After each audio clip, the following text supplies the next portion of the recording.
지금까지 미국 내 총 코로나19 누적 사망자 수는 66만여 명입니다.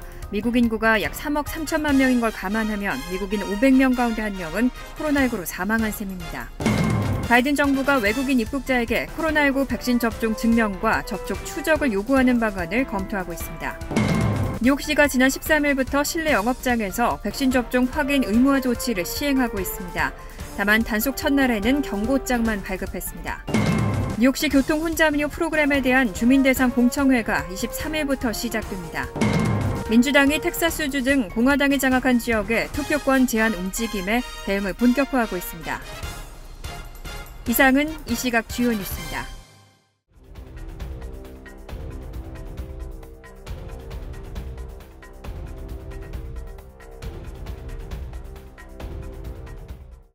시청자 여러분 안녕하십니까? KBN 뉴스입니다. 지금까지 미국에서 코로나19로 인해 목숨을 잃은 총 누적 사망자 수는 60만여 명입니다. 미국 인구가 약 3억 3천만 명인 걸 감안하면 미국인 500명 가운데 1명은 코로나19로 사망한 셈입니다.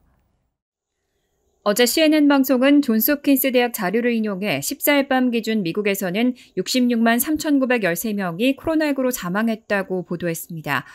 인구조사국에 따르면 지난해 4월 기준 미국 인구는 3억 3,140만 명인 걸 감안할 때 미국인 500명 가운데 1명이 코로나19로 사망한 셈입니다.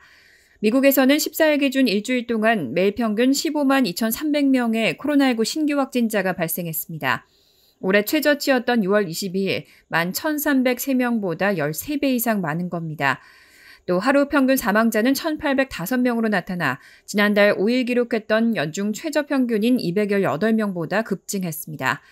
CNN 방송은 코로나19로 인해 입원하고 사망한 대다수의 사람들은 백신 접종을 받지 않은 상태였다는 것을 언급하면서 보건 전문가들이 백신 접종의 중요성을 강조하고 있다고 전했습니다. 아울러 전문가들은 또 마스크를 착용하는 것이 강력한 보호막이 될 수 있다고 강조했습니다. 질병통제예방센터는 백신을 완전 접종한 사람들에게도 지역사회 전염성이 높은 지역에선 실내에서 마스크를 착용할 것을 권고하고 있습니다. 바이든 정부가 외국인 입국자에게 코로나19 백신 접종 증명과 접촉 추적을 요구하는 방안을 검토하고 있습니다. 항공기 탑승객을 상대로 백신 접종을 의무화하는 방안에 대한 논의도 진행 중입니다. 제프리 자이언츠 백악관 코로나19 조정관은 질병통제예방센터가 외국인 입국자의 이동 경로를 추적해 본인은 물론 주변인과 접촉해 코로나19가 전염될 가능성이 있는지 파악할 것이라며 미국 입국자에 대해서는 백신 접종 증명도 검토하고 있다고 밝혔습니다. 자이언츠 조정관은 외국인 입국자에 대한 새로운 관리 시스템을 도입하기 전까지는 현재 여행 관련 규제를 그대로 적용할 것이라고 전했습니다. 한편 AP통신은 새롭게 도입하는 규제는 CDC가 주도적 역할을 하게 될 것이라고 보도했습니다. 미국은 현재 외국인이 미 입국 14일 전에 중국이나 인도, 영국 등 유럽 대부분 국가와 브라질 등을 방문했을 경우 입국 허가를 내주지 않고 있습니다. 이와 별개로 앤서니 파우치 국립알레르기 전염병 연구소 소장은 국내선 탑승객의 백신 접종 의무화를 지지한다고 밝혔습니다. 하지만 항공사와 여행업계에서는 영국을 비롯한 입국 규제를 완화해달라고 요구하고 있습니다. 또 항공사들은 국내선에서 백신 접종 증명을 의무화할 경우 장시간 대기 사태가 벌어져 수용하기 어렵고 기차나 버스, 승용차와 달리 항공기에만 규제를 가하는 것도 형평성이 맞지 않다고 주장하고 있습니다. 제약사 모더나가 초기에 코로나19 백신을 맞은 사람들의 돌파 감염 발생률이 최근 접종자와 비교해 더 높은 것으로 나타났다고 밝혔습니다. 백신 접종을 마친 후 시간이 흐르면서 효능이 약해진다는 의미로 부스터샷 접종이 필요하다는 겁니다. 제약사 모더나는 초기에 코로나19 백신을 맞은 사람들의 돌파 감염 발생률이 최근 접종자에 비해 더 높은 것으로 나타났다는 새로운 분석 결과를 발표했습니다. 아직 동료 검토는 거치지 않았습니다. 이번 연구에선 지난해 7월에서 10월 시험 대상군 14,746명 가운데 162명, 1.09%에게 돌파 감염 사례가 나타났습니다. 이에 비해 지난해 12월부터 올해 3월 사이엔 11,431명 중 88명, 0.76%가 돌파 감염됐습니다. 중증으로 발전하거나 사망한 사례도 초기 접종자들에게 더 많이 발생했습니다. 지난해 7월에서 10월 시험 대상군 3명이 입원해 2명이 숨졌지만 지난해 12월에서 올해 3월엔 입원 또는 사망 사례가 나오지 않았습니다. 다만 이것은 통계적으로 유의미하지 않다고 전제했습니다. CNBC는 이번 발표가 시간이 지나면서 효능이 약해졌다는 것을 의미하는 것이라며 부스터샷의 필요성을 강조한 것이라고 분석했습니다. 스티븐 호지 모더나 대표는 CNBC에 이 데이터는 6개월 전에 비해 1년 전 백신을 맞은 사람들의 감염 위험이 더 크다는 것을 보여준다며 추가 접종의 필요성을 강조했습니다. 한편 이 연구 결과는 식품의약국 자문위원회 회의를 이틀 앞두고 나온 겁니다. FDA의 독립된 자문기구인 백신 생물학적 제재 자문위원회는 내일 일반 대중에 대한 화이자 백신 부스터샷 확대 권고 여부를 논의합니다. 뉴욕시가 지난 13일부터 실내 영업장에서 백신 접종 확인 의무화 조치를 시행하고 있습니다. 다만 단속 첫날에는 벌금 대신 353건의 경고장을 발급했습니다. 뉴욕시는 지난달 코로나19 확산을 막기 위해 식당이나 주점, 체육관, 박물관, 공연장 등을 대상으로 실내에 들어오는 고객의 백신 접종 여부를 확인하고 업소 내에 백신 접종자만 들어올 수 있다는 규칙이 적힌 포스터를 게시할 것, 그리고 직원도 백신 접종을 완료했다는 걸 보여주도록 하는 것을 주 내용으로 하는 의무화 조치를 발표했습니다. 뉴욕시는 한 달 정도의 준비 기간을 거쳐 지난 13일부터는 단속요원들을 각 지역 식당과 체육관 등에 보내고 단속을 시작했습니다. 다만 첫날에는 벌금을 부과하지 않고 총 353장의 경고장을 발급하는 정도로 마무리했습니다. 이번에 시행되는 의무화 조치 내용에 따르면 위반 업소는 1회 위반 시 벌금 $1,000가 부과되고 위반이 누적 3회 이상이면 위반 건수당 $3,000씩 부과하도록 하고 있습니다. 다만 첫날에 경고장만 발급한 것은 당분간 업소들에 대한 홍보가 더 필요하다는 취지에서 징계를 제한한 것으로 알려졌습니다. 빌 드블라지오 시장은 업주들에게 벌금을 받기 위해서 이런 조치를 시행한 것이 아니라며 시민들의 안전을 위해서 식당 등 업소들이 벌금 부과 전에 정해진 규칙을 잘 이행해 주길 기대한다고 밝혔습니다.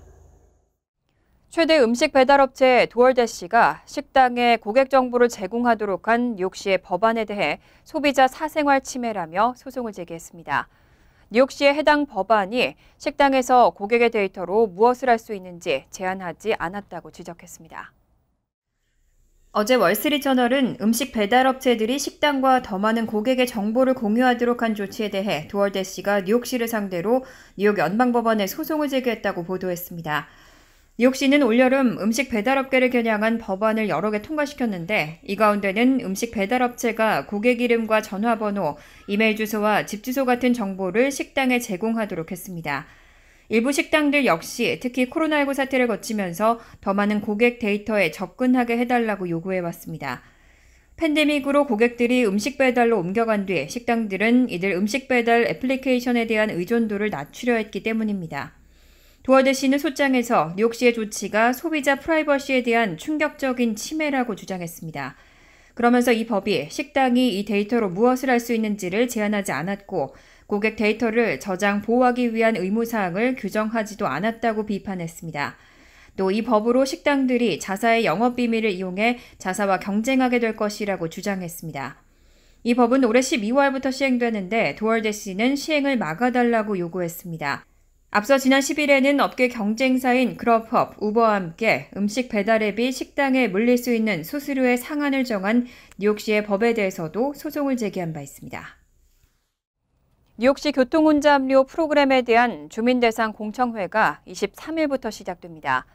뉴저지주 주민들은 24일 오전 10시부터 낮 12시까지 공청회에 참여할 수 있습니다. 센트럴 비즈니스 지구 통행료 프로그램으로 불리는 교통혼잡료 프로그램에 대한 주민 대상 공청회가 23일부터 시작됩니다. 이 프로그램은 맨하튼 60가 이하 지역에 진입하는 차량에 교통체증 유발금을 부과해 이를 공공교통 관련 인프라 건설과 보수 등에 사용하겠다는 방침입니다. 메트로폴리탄 교통공사와 뉴욕주 뉴욕시 교통국은 이 프로그램을 시행하기로 예정된 2023년에 앞서 총 13차례에 걸쳐 온라인을 통한 공청회를 열 예정입니다. 이 가운데 뉴저지 주민들을 위한 공청회는 24일 오전 10시부터 낮 12시까지 개최됩니다. 전체 공청회 가운데 10회는 뉴욕시, 뉴욕주, 뉴저지주, 커네티컷주, 메트로폴리탄 지역 총 28개 카운티 주민들을 대상으로 열리고 3차례는 저소득층 등과 관련된 공청회로 개최됩니다.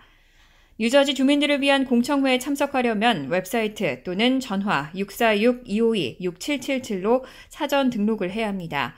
공청회에 참석하지 못할 경우에도 자신의 의견을 MTA 웹사이트나 전화 646-252-7440으로 남길 수 있습니다. 한편 뉴저지주 정치인들은 교통 혼잡료 시행을 막기 위해서 이 계획을 취소하지 않으면 연방 기금을 받지 못하도록 하는 법안을 연방의회에 제출했지만 실제 통과 시행될지는 미지수입니다. 민주당이 텍사스주 등 공화당이 장악한 지역의 투표권 제한 움직임에 대응을 본격화하고 있습니다. 척 슈머 민주당 상원 원내대표는 투표권을 강화하는 선거 법안을 처리하겠다는 방침을 밝혔습니다. 어제 뉴욕타임스는 척 슈머 민주당 상원 원내대표가 투표권을 강화하는 선거 법안을 처리하겠다는 방침을 밝혔다고 보도했습니다.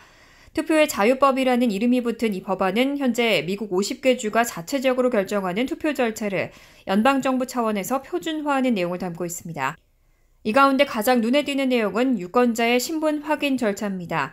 공화당이 장악한 일부 지역 주정부는 투표권이 없는 이민자 등의 부정투표를 막는다는 이유로 유권자의 신분 확인 절차를 대폭 강화했습니다. 하지만 민주당은 이 엄격한 신분 확인 절차가 유색인종 등의 투표에 걸림돌이 된다는 입장입니다. 이에 따라 민주당은 투표권 여부를 확인할 수 있는 신분증의 종류를 명문화해 투표권이 있는데도 투표를 하지 못하는 상황이 발생하지 않도록 하겠다는 방침입니다. 또 투표율 제고를 위해 각 주가 최소 15일간의 사전투표를 실시하고 모든 유권자에게 우편 투표를 허용하는 내용도 담겼습니다. 또 투표일을 공휴일로 지정하는 조항도 포함됐습니다. 다만 민주당이 공화당의 필리버스터를 넘어서는 데 필요한 60표를 확보할 가능성은 적어 보입니다. 공화당은 이런 민주당의 움직임에 협조하지 않겠다는 방침을 분명히 밝힌 상태입니다. 연방하원 교육 및 노동위원회가 차일드케어와 교육 확대 및 근로자의 초점을 맞춘 지출 계획을 승인했습니다. 3, 4세 아동을 위한 프리스쿨 무상교육, 학생들의 무상급식과 학교시설 개선 등을 위한 예산 등이 포함됐습니다. 연방하원 교육 및 노동위원회는 지난 10일 백악관의 지원을 받는 차일드케어와 교육 확대안을 28대 22로 통과시켰습니다. 프리스쿨과 커뮤니티 칼리지 무상교육 등을 실현하기 위해 7,610억 달러 규모의 예산이 포함되어 있습니다. 바이든 행정부의 역점 사업인 3조 5천억 달러의 인프라 패키지 법안에 포함된 학생, 패밀리, 근로자의 투자안은 경제 재건 법안의 일부입니다. 차일드케어와 교육 확대안은 3, 4세 아동을 위한 프리스쿨 무상교육에 4,500억 달러, 학교 인프라 및 시설 개선에 850억 달러, 900만 명의 어린이들이 무상급식을 받도록 3,500억 달러의 예산을 지원합니다. 또 2년제 커뮤니티 칼리지 학비 면제를 위해 1,110억 달러를 2023-2024 회계연도부터 향후 5년간 투입합니다. 다카 수혜자에게 펠그랜트의 자격을 확대하고 최대 그랜트 금액을 2022-23년도 수령부터 2029-30년도까지 500달러 인상하고 소수계와 저소득층에 대한 지원을 강화한다는 내용도 담고 있습니다. 교육 및 노동위원회 바비 스캇 위원장은 차일드케어 비용 부담이 가정 경제를 위협하고 있다며 특히 여성들의 경우 아이를 맡기고 직장에 나가지만 소득의 대부분을 데이케어에 지불해야 한다고 지적했습니다. 역사상 처음으로 전문 우주 비행사 없이 민간인만 태운 우주선이 어제 오후 성공적으로 발사됐습니다. 4명의 민간인이 탑승한 우주선은 사흘간 고도 360마일 지구 궤도를 돌고 19일 지구로 귀환할 예정입니다. 일론 머스크가 설립한 민간 우주 탐사 기업 스페이스X의 유인 우주선 크루 드래건이 어제 오후 8시 3분 플로리다 케이프 커네버럴 공군기지 내 케네디 우주센터 39A 발사대에서 성공적으로 발사됐습니다. 크루 드래건은 스페이스X가 개발한 재사용이 가능한 우주 발사체 팰컨 9에 실려 올라갔습니다. 인스퍼레이션 4로 이름 붙여진 이번 우주여행은 순수 민간인으로만 구성됐습니다. 제프 베이조스 아마존 창업자가 설립한 블루 오리진과 리처드 브랜슨 영국 버진그룹 회장이 세운 버진 갤럭틱이 민간 우주 관광에 성공했지만 전문 우주 비행사 없이 민간인만 우주로 날아간 것은 이번이 처음입니다.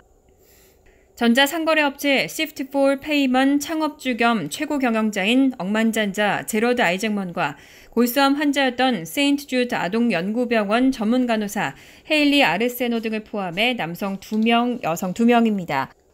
우주여행 전 과정은 자동화 프로그램으로 진행되지만 만일에 대비해 각자 역할을 나눠 맡았습니다. 이들은 4일간 고도 360마일 지구 궤도를 돌고 우주에서 크루드래건 캡슐 꼭대기에 있는 투명한 돔을 통해 지구와 우주 공간을 내다볼 계획입니다. 19일 지구로 귀환할 예정으로 대기권에 진입한 뒤 낙하선을 펴고 플로리다 인근 대서양 해상에 낙하합니다. 간추린 소식입니다. 노동부는 지난주 신규 실업수당 청구 건수가 33만 2천 건으로 집계됐다고 오늘 밝혔습니다. 전주보다 2만 건 늘어나 3주 만에 증가세를 보였습니다. 최소 2주간 실업수당을 청구하는 계속 실업수당 청구 건수는 전주보다 18만 7천 건 감소한 267만 건으로 집계됐습니다. 지난주까지 코로나19 대유행 이후 최저치를 기록하던 신규 실업수당 청구가 다시 늘어난 것은 허리케인 아이달의 여파로 분석됩니다.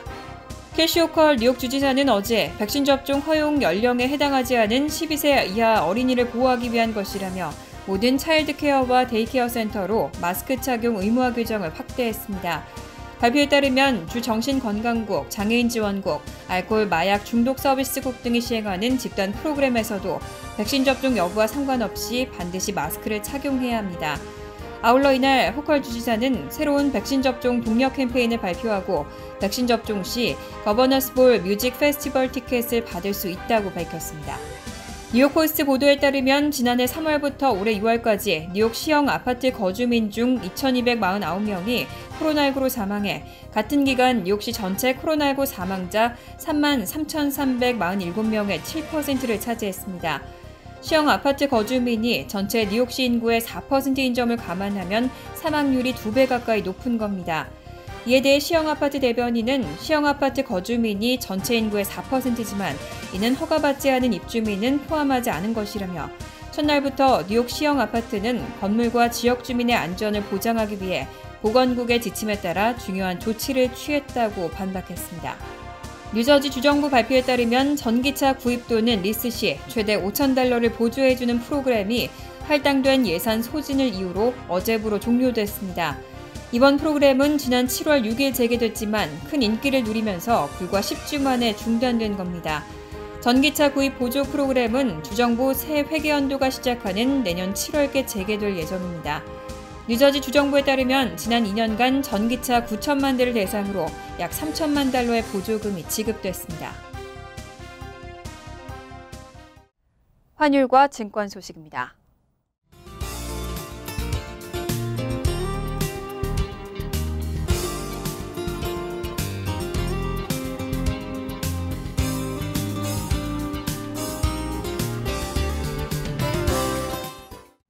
이어서 날씨입니다. 금요일은 흐린 가운데 40% 정도로 소나기가 오겠습니다.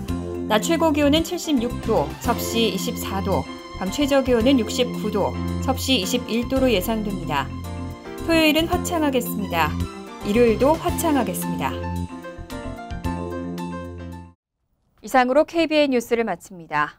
KBN과 함께 즐거운 저녁 되시기 바랍니다.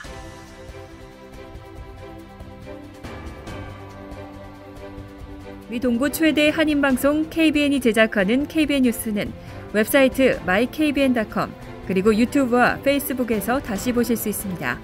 좋아요, 구독, 알림 설정은 뉴스 제작에 큰 도움이 됩니다.